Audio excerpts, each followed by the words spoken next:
Hi, my name's Amanda Goodall. I'm in the Faculty of Management at Cass Business School. I work on leadership and organisational performance, and I'm going to give you a brief summary of some of my research.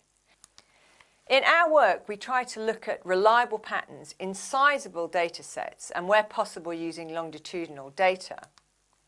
The question that kicked off my expert leadership research was, how much core business knowledge should our leaders have? Well, my evidence suggests they need a lot. Successful leaders are those who have a deep understanding of the core business of their organisation, and my research shows very clearly that being a capable general manager is not a sufficient condition. It all started with me looking at research universities, which is where I did my PhD. I found that the best universities in the world are more likely to be led by top scholars, and that top scholars improve the later performance of their university. Next, we went inside universities to look at the heads of departments. Could I find the same result as we found at the top of the organisation inside the organisation, looking at heads of departments? And again, we found that departments go on to improve when they are led by heads who were themselves successful researchers. Looking at sports is quite good for leadership researchers because you can't argue about performance outputs. You either win or you don't. This is a basketball study I did with two economists, one from Cornell.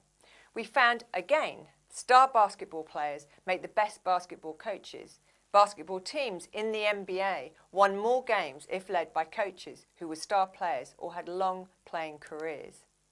Formula One is another area we looked at. And again, after adjusting for a number of factors, we find that the most successful team leaders in Formula One motor racing were more likely to have started their careers as drivers.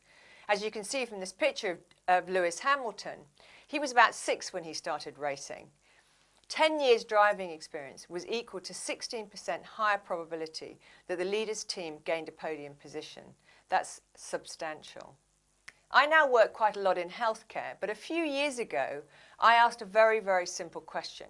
Are hospitals ranked higher when they are led by doctors or professional managers? There's been a lot of discussion about physician leadership, medical leadership, but actually this very, very simple pattern had never been looked at that point in time. And again, I found that hospital quality scores are approximately 25% higher in physician-run hospitals, that's those run by doctors, as opposed to those run by non-medical managers. And myself and an Iranian co-author looked at hospitals in Tehran, and again we found the same pattern. Hospitals that were led by clinicians, and this data included some nurses also, but mainly doctors, those hospitals across 3 different kinds of systems also perform better than others led by non-clinical managers.